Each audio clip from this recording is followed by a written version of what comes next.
এইভাবে কাটলে একটাও ইলিশ মাছের কাটা ফেলতে হয় না। কি সুন্দর দাগ দাগভাবে কাটা, দেখো এইভাবে কাটলে। অনেকে বলছিল যে ইলিশ মাছ কাটা দেখাতে পারিনি কাটার সময়। যাই হোক, এখন দেখাচ্ছি। এইভাবে কিন্তু ইলিশ মাছ যদি কাটা হয় একটাও কাটা ফেলতে হয় না।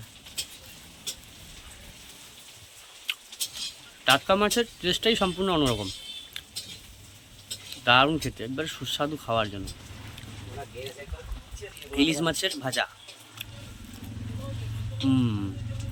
খুব টেস্ট। এইভাবে তোমরাও কেটে খাবে, ভালো লাগবে।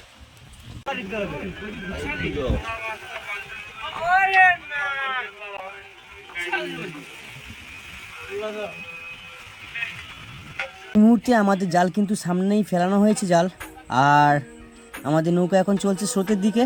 আর আমার সাইড দিয়ে কিন্তু একটা ইলিশের নৌকা যাচ্ছে, কাপদ্বীপের ট্রলার। দেখতেই পাচ্ছ কীরকম সমুদ্র উত্তাল, তার মধ্যে ঢেউ হচ্ছে। আর তার মধ্যেই আমাদের কিন্তু জাল চলছে সামনে, কিছুক্ষণ পর জাল ধরা হবে। এখন সন্ধ্যা হয়েছে প্রায়, চলছে নৌকা। আর ওয়েদার খারাপ, কিন্তু আমাদের খুব শীঘ্রই কুলে ফিরতে হবে। প্রায় আমরা কুল থেকে প্রায় 7 ঘন্টা নিচে চলে এসেছি গভীর সমুদ্রতে, কারণ এই ওয়েদারের জন্য খুবই অসুবিধা। আজকের এই ভিডিওটা সম্পূর্ণ দেখার অনুরোধ রইল। আর কে কোথা থেকে দেখছো ভিডিওটা অবশ্যই কমেন্টে জানাবে। আপনাদের আমার ভিডিও কেমন লাগে, সুন্দরবন ফিশিং চ্যানেলের ভিডিও অবশ্যই কমেন্টে জানাবে। আর ভিডিও ভালো লাগলে লাইক করো, আর আমাদের চ্যানেল নতুন থাকলে অবশ্যই সাবস্ক্রাইব করো, আমাদের পাশে থাকো।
বর্তমানে সন্ধ্যার সময় কিন্তু পান খাওয়া হচ্ছে।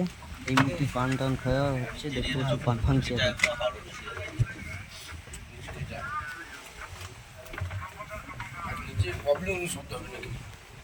না ওই এটা সুগান বাড়ি গাড়ি না নিচেটা একবার দিলাম, ওই তো বাথরুম দেখে তুই জানলা দেখে দেখতে পারবি ওটা নিচেরটা শব্দ উঠে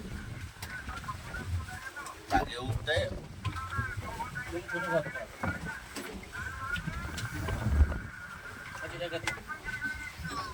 2 দিন ফিশিং করার পর ওয়েদার খারাপ হলো, আর সমস্ত দেখতে পাচ্ছ ফিশিং ট্রলার, ফিশিং বোট, ইলিশ ধরার মাছ ধরার নৌকা সমস্ত কিছু এখন বর্তমানে গভীর সমুদ্র থেকে ফিরে এসেছি কুলের দিকে। এসে নগর করেছি, কিন্তু অর্থাৎ অ্যাঙ্কার করেছি। এখানে প্রায় 200 মতন ফিশিং বোট আছে, সবাই অ্যাঙ্কার করেছে, নগর করেছে। তো আমরাও তাদের মধ্যে আছি। আর এখানে কিন্তু জালের কাজ হচ্ছে।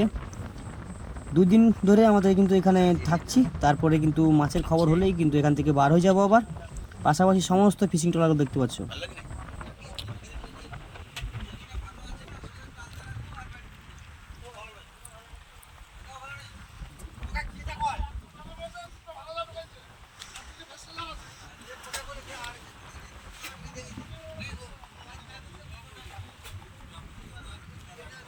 সন্ধ্যার টাইম এটা, কিন্তু প্রায় সন্ধ্যা হয়ে এসছে।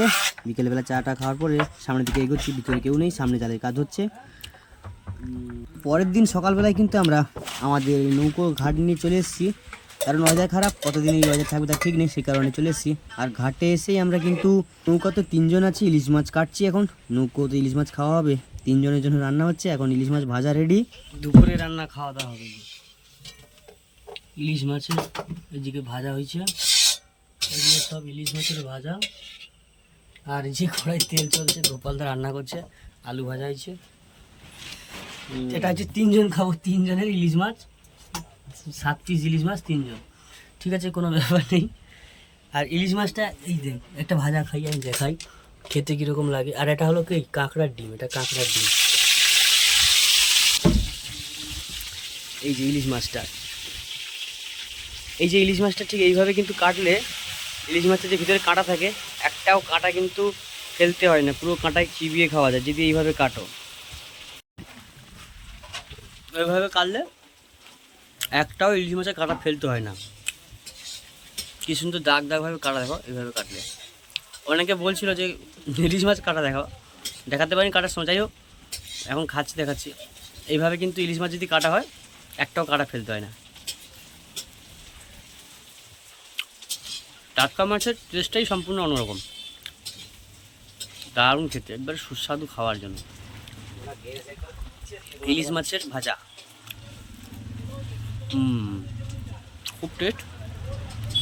এইভাবে তোমরাও কেটে খাবে, ভালো লাগবে।